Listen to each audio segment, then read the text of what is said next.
Hey, welcome everyone. This is Betty Smith with Scioto County Daily News. I have the pleasure of being here today with Andy Cole, who is running for 3rd Ward City Council for Portsmouth, Ohio. That's all right. Nice to get to finally meet you. Yes, for sure, yes. Andy has an election coming up soon, so we felt it was a good time to sit down and get some of your views or thoughts, and let the audience out there know what direction you look to see things going. Yes, absolutely. All right.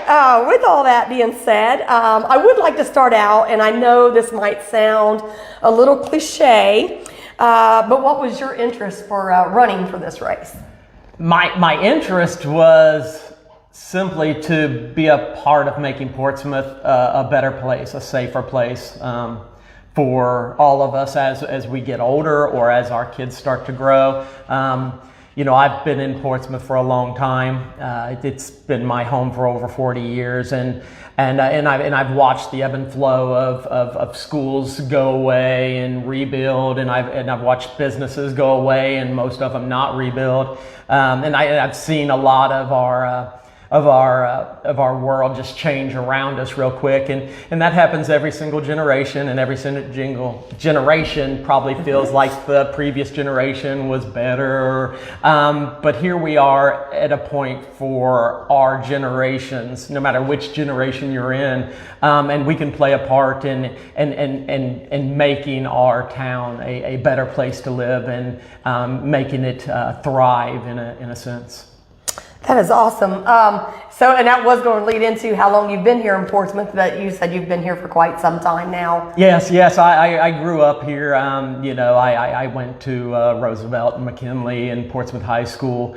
You know, so for those of you that are over 25 or 30, you might remember those names. So yeah, no, I've been here for a long time. You know, I was part of the Project Playground. I dug some of the holes for the tubes and stuff that's now kind of starting to dilapidate at Mound Park. But you know, some old time history behind what I've got to see and accomplish, and I'm still proud of. I want to bring some of that pride back. Oh, awesome. Another few questions to ask Andy, because again, we want to get this information out there to you guys, and we really, I think this is going to make a big deal because you're running up against another opponent. The race has been close. I know this last one, so now you do have Gary Jenkins, who is your opponent, running against you. Mm-hmm. Is there something that you want to get out to the public that differs you from your opponent? Yeah, we have, no matter who it is, it's going to be a little bit similar about the topics that you'll get to hear about. Most of them that we all agree with. There's not a lot of controversy over saying that, you know, our roads are in disrepair. There's not a lot of controversy on a lot of our infrastructural needs. So, you know, those are the easy topics to touch on and talk about. They're important. We do need change. We need drastic infrastructural upgrades. All of that comes with a lot of planning, and some of it's already in the works. So as you get to know me or talk to me, I'm out there really asking questions from our current city leaders. You know, what are we doing?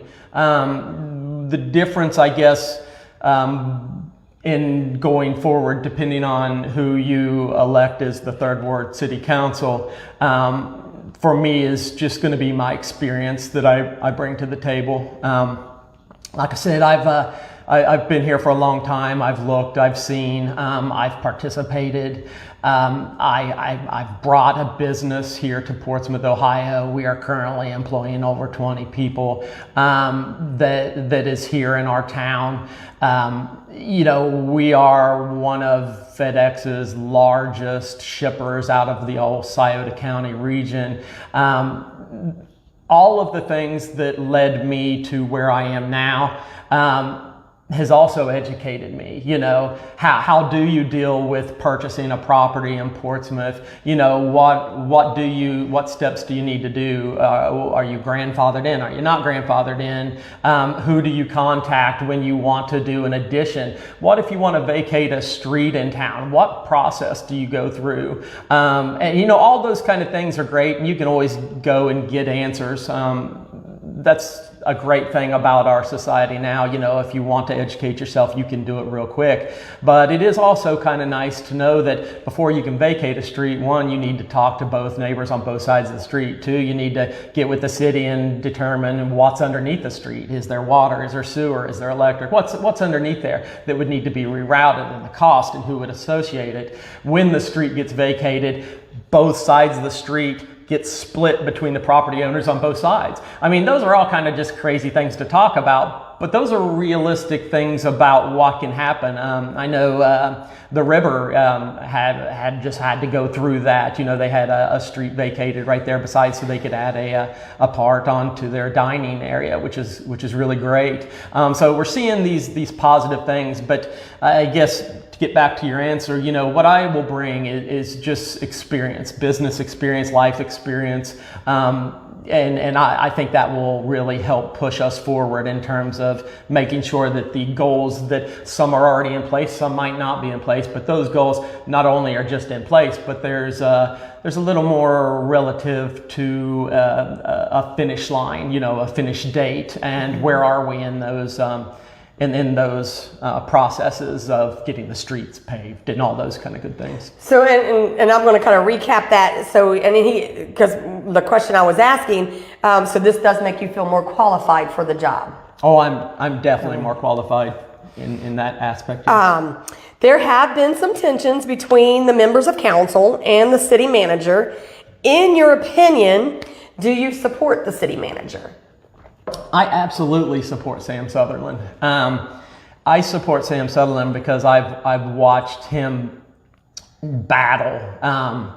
He will never be right. He will never be wrong. Everybody has a different opinion on what he does and what he's doing.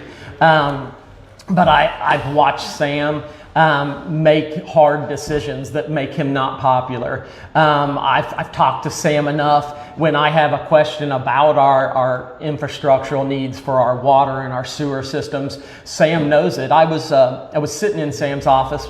I'm new to the game. I'm really trying to learn all I can about how our system works, where it's working, what we're doing, where it's failing. But on one of those occasions, I said, well, Sam, you know, when we're paving streets and doing this, how are we going to fix the need for our sewer systems? And he said, hey, check this out. So he got up and he walked over and he picked up a pipe and he brought it over to me and he said, this is our current piping type of system.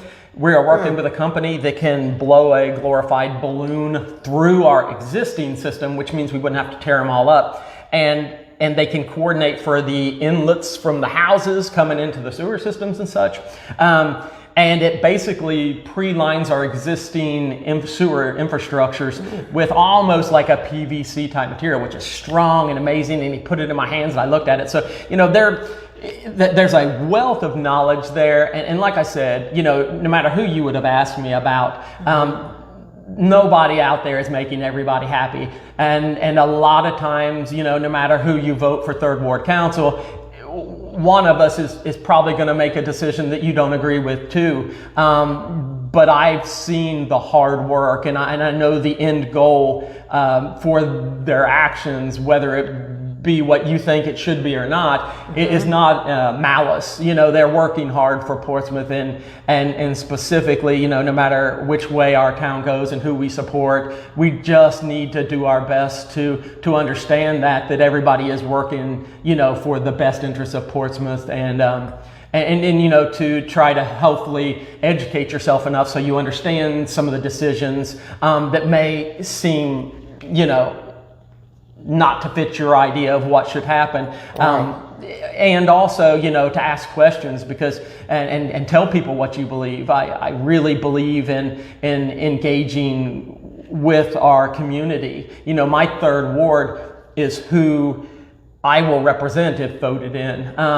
And I need to know what people in Third Ward want, because it's not fair for me as Andy Cole to go into Third Ward and have a preconceived idea of what I think should happen. That may or may not be correct. The way that we can change our environment and the negativity that's out there is to make sure that we're listening to the people who are going to be voting for us, and to implement, the things that are being brought up to us. So, when you stay silent or you stay uneducated about an issue, that's allowing us to bring more negativity to all the issues that do come up, because there's a lot of them, and we should all talk about them in fine detail, but we all need to talk about them so that people can understand what's happening and can be a part of it if you decide to. And that's a lot. And I appreciate that, because, I'm not in the Portsmouth area. I'm more Scioto County area in general. But I come into Portsmouth and I do frequent these areas, and I want to see a change there, or see improvements. This job puts a lot of time,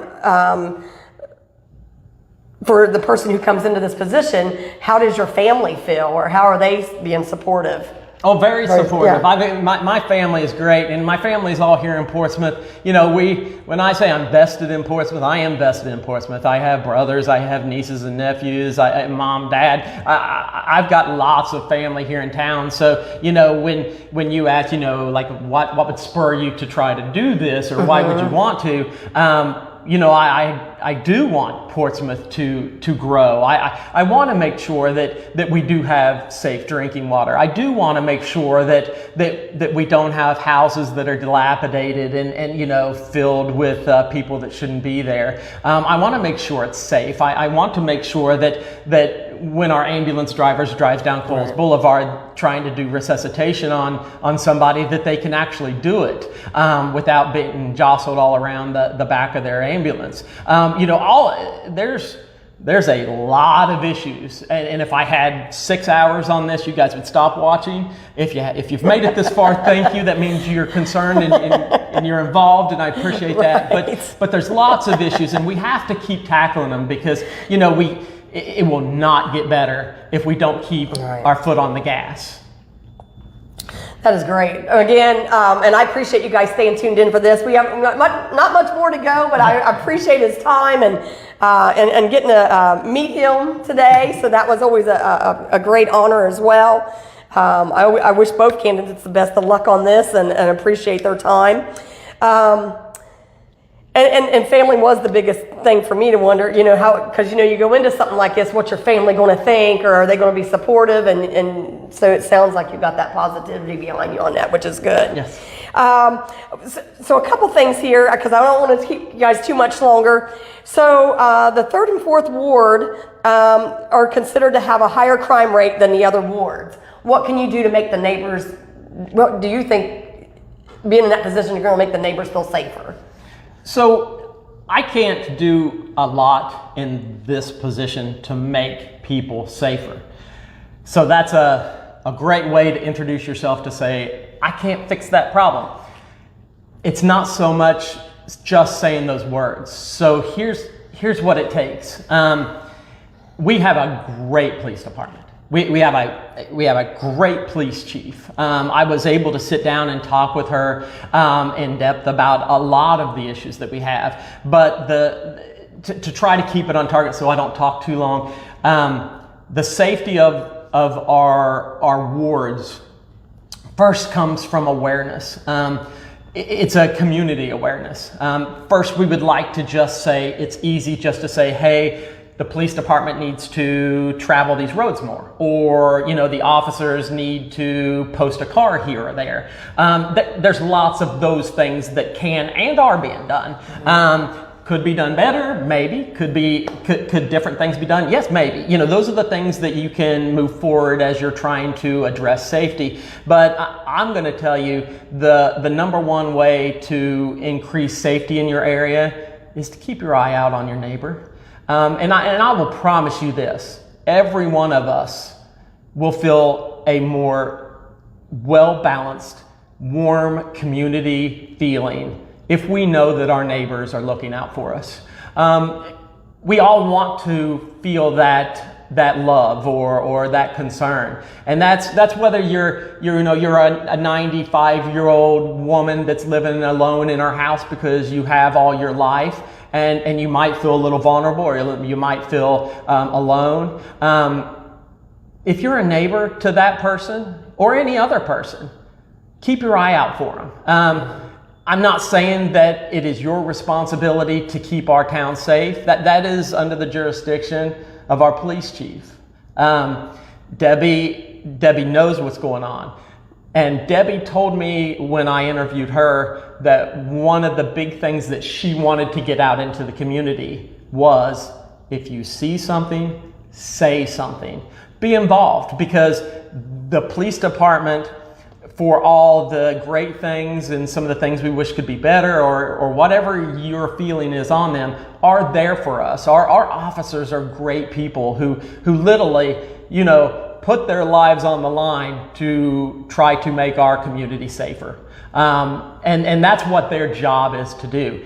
But they say if they don't know about it, and they can't know about it all, they can't be there in that time of need. So, for me, to say what can make a place safer, one, yes, you work with your police department. When you see things, you say things. Those are the kind of things that can involve redistribution of manpower hours, or possible police cars or cruisers, or more patrolling in a specific area. Debbie can manage those kind of things when she knows that there's an area that may be vulnerable for whatever reason. She can put more allocation or more time toward those things, and being able to encourage the police department in those situations, either by support for the things that they need, or manpower, or when it comes to how many patrol cars we have, how many police officers we have. Those are the kind of things that we have to pay real close attention to on council. Right. So it has to hit our budget, and it has to work for the city. So those would be just a few thoughts on that subject. And that's good, because you want that communication with your police chief, and especially if you're going to run that district, you want to know. You can hopefully probably have them on speed dial even. No. So last couple things here to kind of wrap it up. What do you think? And again, this is going to go back to a little bit maybe with safety too, but what do you think you can bring to the table as far as investors or bringing business into the area? Business into the area is exciting for me.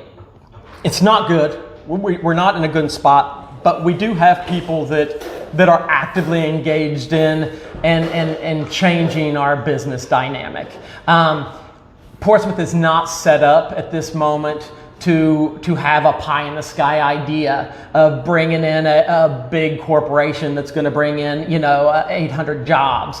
One, we don't have the physical ability to do that in this area.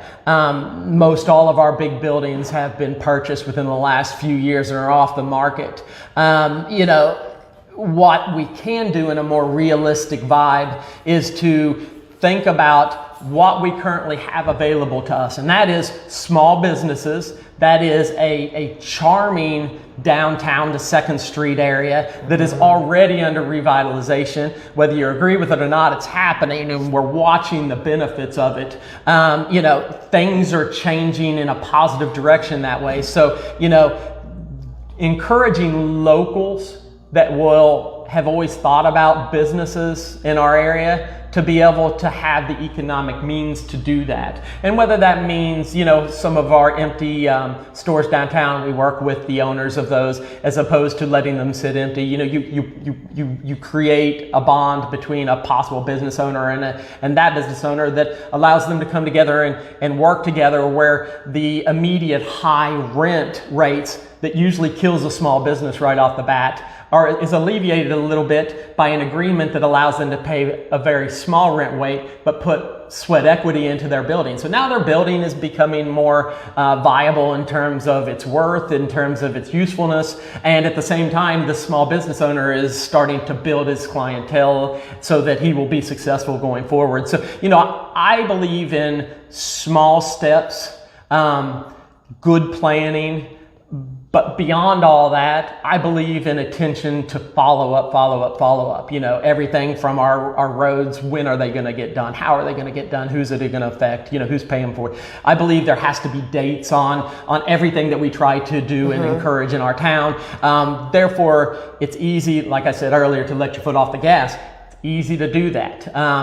So you do think these are attainable goals then? Oh, they are absolutely attainable goals. We can see it. We don't have to recreate a wheel here. Listen, none of us that will sit in city council, I hope I speak for all of them, would say they're perfect and they know everything, because I think all of them are normal people and they work jobs and they have great intentions. But we all realize that we are not experts in everything. But I can tell you, it's very simple to watch other towns that have been where we are or had been in the past and seen some of their failures and positivity. I've got a lot of those that, I see what people are doing, and I believe some of it can work here. Whether it be a designated spot owned by the city where we have food trucks, whether it be a program like I talked about for some of our empty buildings. We have a lot of those. Whether it be a community-based, hey, listen, our farmers market on the Esplanade and also down on Market Street, there's one. Those things have been successful for years now. Those same general ideas are supported by our community, and that's why they're successful. So integration of social media with our new businesses, especially as we're coming out of COVID, maybe go slip back in or out, wherever we end up, social media is driving a lot of our habits. So, working with our community again, to engage in our area, to maybe not go to the big boxes every time you need something that is available in Portsmouth. Make a conscious decision, maybe a subliminal message in your brain that says support local business. If you have an opportunity, go to Patsy's restaurant or go to Fork and Finger. Go to a local business. Go to Sonora, who you watch give back to our community in support of people that are in need and things like that. So, I'd love to push that message. We have great groups in Portsmouth that I'd like to touch on that are doing so many great things that are giving back. Get involved in them. There's so many of them out there. I'd say just a couple, and that would leave out so many, so I'm not even going to throw names out there, but there's lots of them. If you ever have questions about who's doing what, and if you want to be involved in whether it be trash cleanup or planting or sprucing up Portsmouth, please contact me. Find me on Andy Cole for County Commissioner, City Commissioner web page, Facebook. I'm on there. I've got a lot going on, but I would love to help get you involved. We need you. Our community has to come together as we move forward. I'm going to kind of tie this in at the end, but also, and hopefully, no matter what happens on this election road, Scioto County Daily News has coffee mugs all over the county, even at the governor's office. And it says how they can make, what can I do to make Scioto County better today? What will you do to work alongside officials to make Scioto County better? I know you just said all that. But, just to wrap it up, if you're, I'm right here and I'm the voter and I'm listening to you. Yeah. One, way too much divide, way too many people fighting against each other. I don't have any personal ideology that I'm bringing to this. I'm really coming into it for a need to help Portsmouth. I don't have a personal objective for myself. I'm hoping that coming into the position with that view will help me be able to be a mediator of sorts, be a person that can bring the ideas together as opposed to letting the ideas kind of push apart from each other.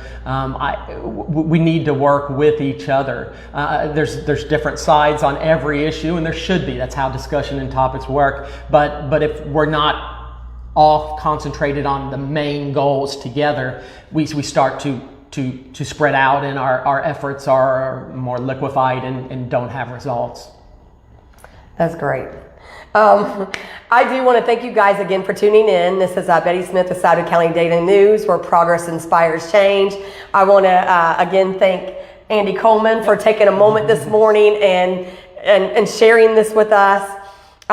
We want to get this around the community, and that way everybody can be on the same playing level, I guess. But to wrap that up for myself, again, thank you guys as always for tuning in, and stay tuned for this weekend, because I will be not only at an ice cream social on Friday night speaking with Gary Jenkins, the other opponent.